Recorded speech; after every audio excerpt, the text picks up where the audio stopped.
भगवान ने गीता में ये बात कही है, देवी हेषा गुणमयी मम माया दुरत्यया। भगवान की जो माया है वो बड़ी विलक्षण है। मायावती जितनी होती है विलक्षण होती है। माया किसी को भी मोह में डाल सकती है।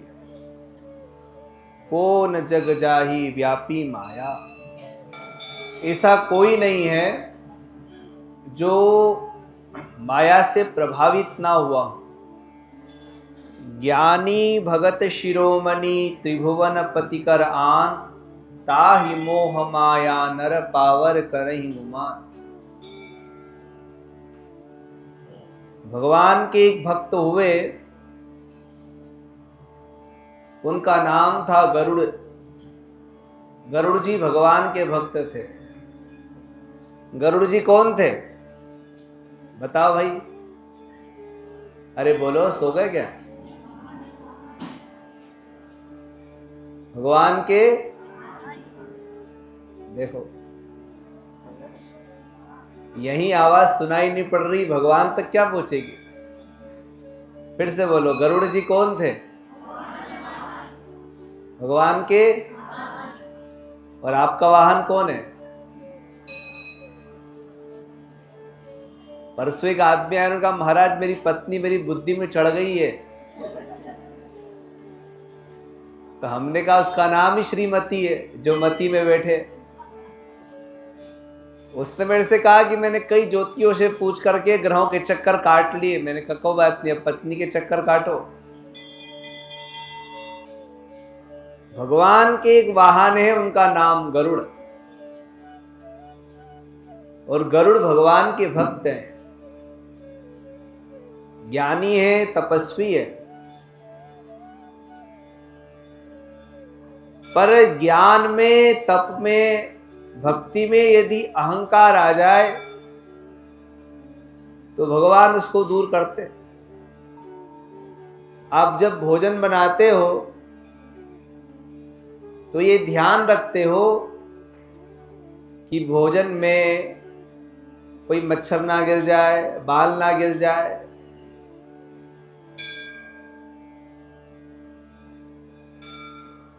और यदि गिर गया तो आप उसको हटाते हो। वैसे तो शास्त्र ने लिखा है कि भोजन कर रहे हो और बाल आ जाए तो फिर उस भोजन का त्याग कर देना चाहिए, क्योंकि वो शव के स्पर्श के समान भोजन माना जाता है। बेचारा गरीबी में आटा गीला वो कैसे करेगा, तो हटा ही देता है। भगवान दूध के अमृत है, सागर है। और ये जो अभिमान है, अहंकार है, ये वो मरे हुए चूहे के समान है जो दूध को खराब कर देगा। समझ लो, आपने कहा कि भैया खीर बनाओ, एक तपेला खीर बनवाई आप, और उसमें अभी अभी नाली से निकला हुआ चूहा सीधे जाकर के दूध के तपेले में गिरा और मर गया। और आपसे कोई बोले कि पियो भैया, नीचे उतरेगा वो? नहीं। अच्छा, क्या खराब है? दूध खराब है कि चूहा खराब है? किसके कारण नहीं पी रहे? दूध के कारण या चूहे के कारण? अरे नहीं पिला रहे आपको, बोलो तो सही। दूध अभी राजेंद्र भैया बोलेंगे तब पिलाएंगे, अभी नहीं पिला रहे। अभी तो आप सिर्फ हाँ करवा रहे हैं आपसे। हाँ बोलो। तो वो दूध अच्छा है, उसमें आपने केसर डाला, बादाम डाली, पिस्ता डाले, और सुगंध के लिए इलायची भी डाली, शक्कर डाली, कीमती चावल डाल दिए। खीर तो अच्छी ही थी, पर उस चूहे ने उसको खराब कर दिया। एक तपेला खीर बर्थडे की प्रसाद में।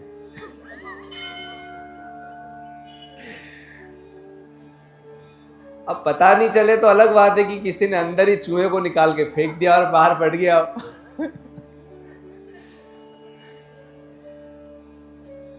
पर ज्ञान हो जाए तो नहीं अंदर जाए। आपके अंदर सब है, आप ज्ञानवान हैं, भक्त हैं, तपस्वी हैं, साधक है, पर यदि ये अहंकार आ गया कि मैं ज्ञानी हूं, तपस्वी हूं, कर्ता आपने अपने आप को मान लिया, तो ये अहंकार है। भगवान ने भी गीता में कहा अहंकार विमूढ़ात्मा कर्ताहमिति मन्यते। जीव अपने आप को कर्ता मान लेता, मैंने किया। और हम जब ये मान लेते हैं कि ये मैंने किया, इसीलिए उसका फल हमको भोगना पड़ता है।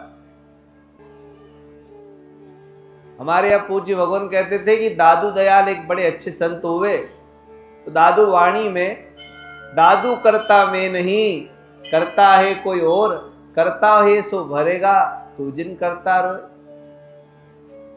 भाई अपने आप को मानते ही क्यों हो कि मैं करता हूं? अगर आपने माना मैंने किया, मैं तपस्वी हूं, मैं ज्ञानी हूं, मैं भक्त हूं, मैं दानी हूं, जिस दिन हम ये मैं पना ले आते हैं तो ये माया इतनी चतुर है, प्रभावशाली है कि जीव को अपनी ओर खींच लेती और फिर इतने बड़े गर्त में डालती है। स्वाभाविक ही अगर आप श्रेष्ठ हो, ऊपर हो जाओगे, आप यदि ज्ञानी हो, तपस्वी हो, भक्त हो, इसका मतलब आप श्रेष्ठ हो, आप ऊंचाइयों पे पहुंच गए। और अच्छे 8वें 9वें मंजिल पे व्यक्ति पहुंच जाए और जब गिरेगा तो नीचे ही गिरेगा, तो स्वाभाविक है बचने के चांस कम ही होंगे। और गलती से बच गया तो हाथ पैर ऐसे हो जाएंगे कि पूछो ही मत। श्रेष्ठ स्थान पे पहुंच के यदि गिरोगे तो ज्यादा दुख होगा। तो भैया सावधानी रखो ना, गिरने के चांस ही मत आने दो। अपने अंदर ये अहंकार आने ही मत दो, मैंने किया।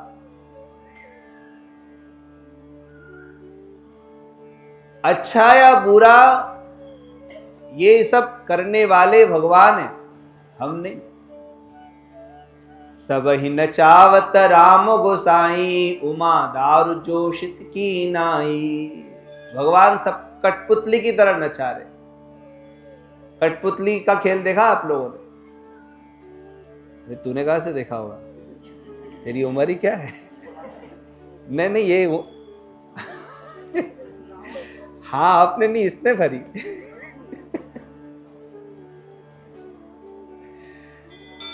तो कठपुतली के खेल होते थे ना,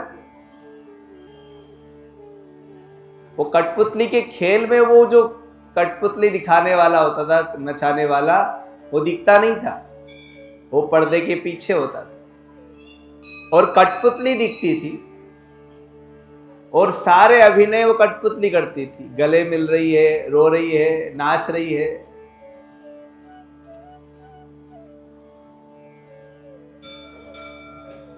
वो कठपुतली वास्तविक में नहीं नाच रही, उसको कोई और नचा रहा है। हम सब भी कठपुतली जैसे ही हैं, नचाने वाले तो भगवान है। ये माया है, ये जीव को नचा रही है और भगवान की प्रेरणा से नचा रही। पर इसमें वो कठपुतली मान ले कि मैंने किया, तो अगर किसी को गुस्सा आ जाए, जमा नहीं वो खेल, तो किसको मारेगा? कठपुतली को या कठपुतली वाले को? अगर कठपुतली मान ले कि मैंने किया तो थप्पड़ भी कठपुतली को ही पड़ेगा। पर कठपुतली कुछ नहीं कर सकती। वास्तविकता यही है, हम कुछ कर नहीं सकते, करवाने वाले भगवान। आप देख रहे हो, भगवान की कृपा है कि आंखें अच्छी है तो देख पा रहे हो।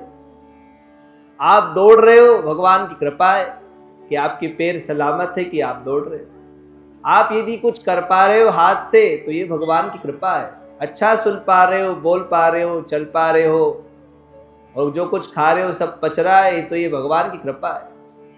और अपने हाथों से मेहनत करके धनार्जन कर पा रहे हो, समृद्धशाली हो पा रहे हो, ये भी भगवान की कृपा है। निरंतर आपकी उन्नति हो रही है, बढ़ोतरी हो रही है, तो ये भगवान की कृपा है, हम कुछ नहीं कर रहे। भगवान ने कहा जिस दिन ये मान लोगे मैंने किया तो आपको कर्म का फल भोगना पड़ेगा, और भगवान ने किया तो कोई कर्म का फल नहीं है, भगवान ने किया। पर बड़ा मुश्किल होता है, प्रशंसा से आदमी कहता हाँ हाँ हमने किया, मानता नहीं वो। और जहां अहंकार आता है, ज्ञान भक्ति तप उसको नीचे गिरा दे। गरुड़ जी के अंदर अहंकार आ गया कि मैं जितना ज्ञानी हूं, भक्तों कोई नहीं हो सकता। ज्ञानी भगत शिरोमणि त्रिभुवन पति करान, ताहि मोह माया नर पावर करहि गुमान। उसको ये अभिमान हो गया कि जो मेरे जैसा कौन हो सकता है, तपस्वी ज्ञानी भक्त। भगवान ने देखा अरे इसके अंदर इतना अच्छा दूध था, पर ये मरा हुआ चूहा पूरे दूध को खराब कर रहा है, हटाना चाहिए।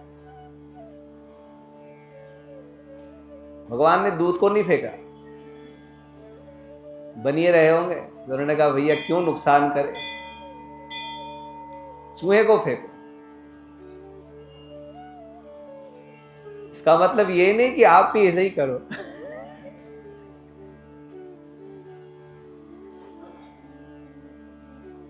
और जब प्रभावित हो गए तो भगवान ने एक लीला रची। रामावतार में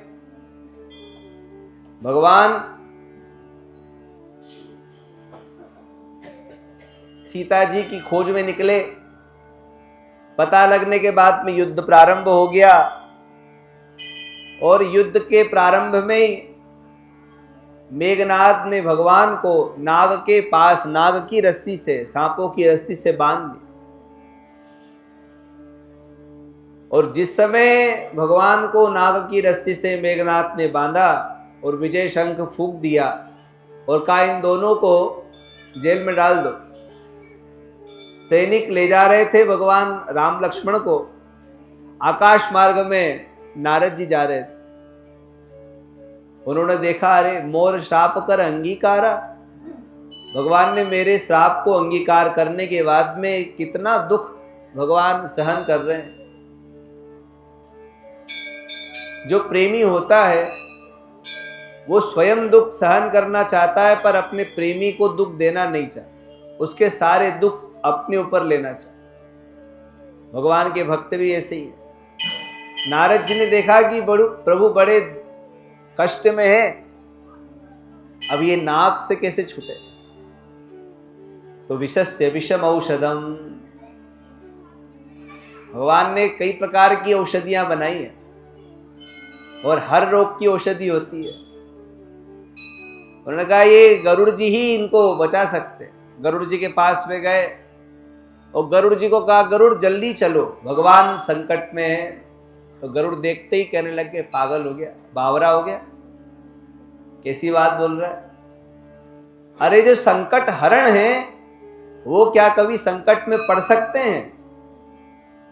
जिनका नाम स्मरण करने से इस संसार सागर से लोग तर रहे हैं, वे प्रभु कभी किसी संकट पे पड़ सकते हैं? तो गरुड़ को भगवान देवर्षि नारद जी ने कहा कि गरुड़ अभी ये बाद में समझाएंगे, अभी तो तुम चलो, ये समय हितोपदेश का नहीं है, ये समय ज्ञान चर्चा का नहीं है, विचार विमर्श का नहीं है, ये समय तो भगवान को संकट से बचाने का है, चलो। कई बार गरुड़ से प्रार्थना करी तो गरुड़ जी चल। अब गरुड़ को आने में कितनी देर लगती थी? वास्तविक में गरुड़ जी क्या है? गरुड़ जी वास्तविकता में देखा जाए तत्व दृष्टि से तो गरुड़ जी वेद है। सुपर्णोसि गरुत्मान दिवं गच्छस्वः पत, भगवान जिस वाहन पे बैठते हैं वो वेद है, और उसके जो दो पंख है, एक है कर्म और दूसरा है ज्ञान। जिस वाहन पे भगवान बैठ रहे हैं वो गरुड़ के दो पंख है, वेद दो तरह से, एक कर्म का उपदेश कर रहा है और एक ज्ञान का। तो ज्ञान कर्म युक्त जो ये वेद है, इसी में भगवान विराजमान होकर के चलते हैं। ये जो पूजा के समय घंटी नाद होता है, गरुड़ घंटी आदि, तो उसको जरूर बजाना चाहिए। पूजा के समय, भोग के समय, आरती के समय, भगवान के स्नान के समय घंटी बजाते हुए भगवान की पूजा करोगे तो आपके आसपास जितनी भी नेगेटिविटी है, नकारात्मकता है, वो दूर हो जाए। आगमार्थम तु देवानाम गमनार्थम तु रक्षसाम। जो पॉजिटिव एनर्जी है, सकारात्मक ऊर्जा, तो घंटी का नाद उसको बुलाता है। और जो नेगेटिव एनर्जी है, नकारात्मक ऊर्जा है, उसको भगा देता है। इसलिए आरती पूजा आदि के समय में घंटी का नाद, भगवान का उत्थापन भी घंटा नाद करते हुए ही करना चाहिए, घंटी बजाना चाहिए। और गरुड़ जी जैसे ही वैकुंठ से चले, उनको पहुंचने में कितनी देर लगती, सीधे ही लंका में पहुंच गए। जैसे ही लंका में पहुंचे तो वहां उनको देख के नाग भाग गए। सूरज को देखते ही अंधकार भाग जाता है। सूरज को, अंधकार को भगाने के लिए डंडा हाथ पे लेना नहीं पड़ता। जैसे ही प्रकाश हुआ, अंधकार भाग गया। जैसे ही गरुड़ जी को नागों ने देखा, सब छोड़ के भाग, भगवान नागपाश से मुक्त हो। पर गरुड़ जी के मन में संदेह हो गया कि ये जो दो बालक है, ये भगवान नहीं हो सकते। जो अपनी रक्षा नहीं कर सके, वो भगवान कैसा। तो उनके मन में संदेह हुआ। सीधे ब्रह्मलोक गए और ब्रह्मलोक पे जाकर के उन्होंने ब्रह्मा जी को प्रणाम करके कहा कि ब्रह्मन, ये जो आपका पुत्र नारद है, इसने वेश तो साधुओं का बना रखा, अपने आप को साधु कहता, पर इसमें आचरण साधुओं जैसे नहीं है। ब्रह्मा जी ने पूछा, भाई क्या हो गया, ऐसा क्यों बोल रहे? तो उन्होंने कहा कि महाराज, ये है ना, वो जो अयोध्या के राजा है दशरथ, उनके जो दो बालक है राम लक्ष्मण, उनको ये भगवान बोल रहा है। बताओ आप, वो भगवान कैसे हो सकते हैं? ब्रह्मा जी ने कहा, गरुड़, मुझे लगता है कि तुम्हें ना भगवान की माया ने ग्रसित लिया, तुम्हारे ऊपर भगवान की माया आ गई, तुम मोह में पड़ गए हो। ये माया किसी को नहीं छोड़ती।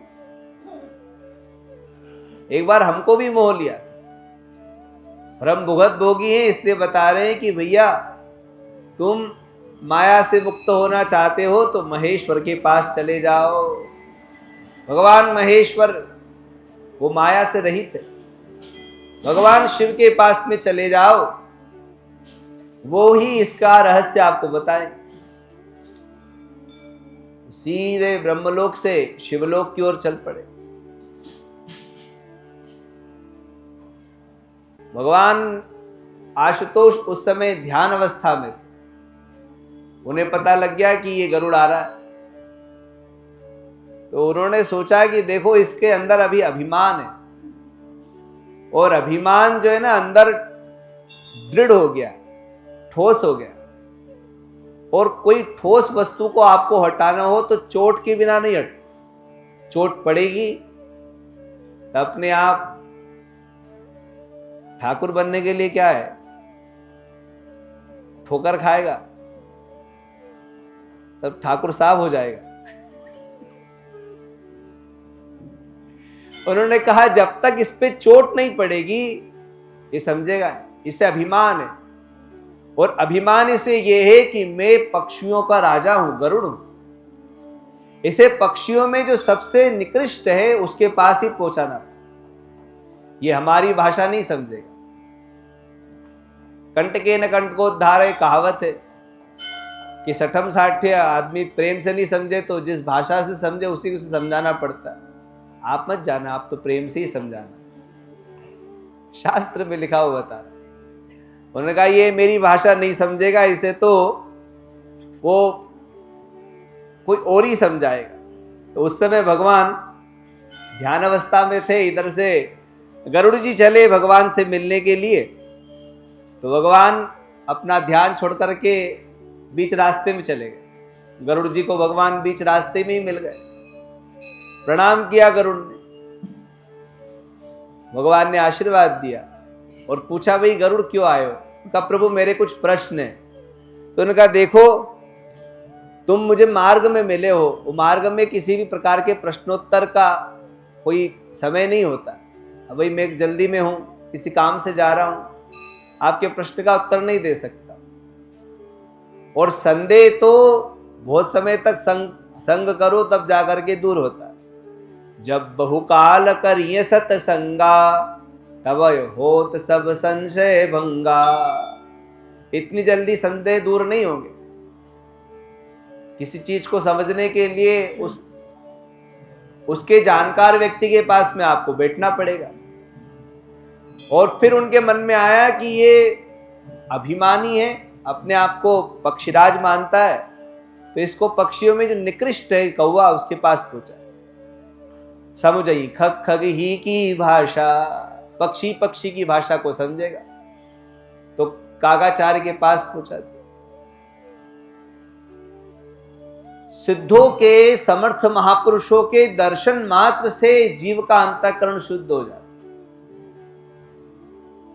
कपड़ा गीला हो तो हवा में, धूप में सुखा दो तो तुरंत सूख जाता। और धूप तो तुरंत ही, अच्छी कड़कड़ाती धूप हो, कितना ही गीला कपड़ा हो, बिना निचड़ोए भी डाल दोगे तो वो कुछ क्षणों में उसको बिल्कुल साफ कर दो। महापुरुषों की दृष्टि अगर आप पे पड़ गई तो उनकी दृष्टि मात्र से मनुष्य का कल्याण हो जाता। गोस्वामी जी ने तो यहां तक कहा कि संतों के दर्शन से ही मनुष्य के जो पाप है वो नष्ट होते। संत दर्श जिमि पातक टरहि, संतों के दर्शन करने मात्र से जीव निष्पाप हो जाता। इसीलिए हमारे यहां दर्शन को, स्पर्श को महत्व दिया गया। माता पिता गुरुजनों के चरणों का स्पर्श करो, संतों का, ब्राह्मणों का, गौवों का, तीर्थों का, तीर्थ नदियों का, भगवान के दिव्य विग्रह का दर्शन करो। दर्श बरस मुख मज्जन पाना, हरहु पाप कहे वेद पुराना। आपने उनका स्पर्श किया, उनका दर्शन किया तो आपके पाप का हरण हो। गंगा में जब हम नहाते तो इसी भावना से नहाते हैं, क्या हमारे सारे पाप बह गए, इसी भावना से तो नहाते। और यदि भावना ठीक नहीं है तो फिर गंगा में और दूसरे जल में कोई अंतर ही नहीं। हमारी जो भावना है, तो जब हम भगवान का दर्शन कर रहे हैं तो पाषाण नहीं है, भगवान काष्ठ नहीं है, धातु नहीं है, साक्षात विग्रह के रूप में परमात्मा हमको दर्शन दे रहे हैं। और हमका दर्शन करते तो उनकी करुणामयी दृष्टि यदि आप पे पड़ी तो आपका कल्याण हो जाए। मां की करुणा असंभव को संभव करे, नेत्र कमलों ने लाखों के संकट हरे। जब भगवती अपने मंगलमय नेत्र से आपको देख लेगी तो आपका कल्याण हो जाए। जैसे ही गरुड़ जी ने कागाचार्य को देखा, देखते ही उनका मन आनंदित हो गया, पवित्र हो गया। आज पवित्रा नवमी है ना, आज के दिन भगवती को वो पवित्रा, जो सूत की पवित्रा बनती है ना, वो अर्पण करना। पवित्र अर्पण करने का मतलब है हमारा जीवन पवित्र हो। पवित्रार्पण का मतलब क्या होता है? हमारा जीवन पवित्र हो, मंगलमय हो। क्योंकि पवित्र हृदय में ही भगवान आते हैं। जिनका अंतःकरण शुद्ध होता है उनके हृदय में प्रभु निवास करते हैं। निर्मल मन जन सो मोहि पावा, मोहि कपट छल छिद्र न भावा। तो जिनका मन निर्मल हो गया, तो निर्मल मन कैसे होगा? आप थोड़ी कर पाओगे। बताओ कौन अपना मन निर्मल कर लेगा? हम नहीं कर पाए, क्योंकि हमारा पुरुषार्थ ही नहीं है। हम तो उसको और मलिन कर देंगे। भगवान एक महात्मा थे, वो बोलते थे नर कौन है? नर नारी होते, तो वो कहते थे नर एव नरकः, ये नर नरक है। इतने मनुष्य सुंदर जीवन को ये नरक बना देते। और वास्तविकता में हम ही तो स्वर्ग और नरक बनाने वाले हैं। जहां रहेंगे वहां के वातावरण को, अपने जीवन को, अपने आने वाले जन्मों को सफल कौन बनाएगा? तो हमारे कर्म ही ऐसे, अच्छे में तो लगेंगे ही नहीं। और यदि भगवान ने देख लिया, भगवान अंतःकरण में आ गए, भगवान नाम जब आपने शुरू कर दिया, प्रारंभ कर दिया, भगवत सत्कर्म आपने कर लिया, और आपकी अंदर यदि सेवक भाव आ गया, देखो भगवान को प्राप्त करने का साधन है भावना, संबंध।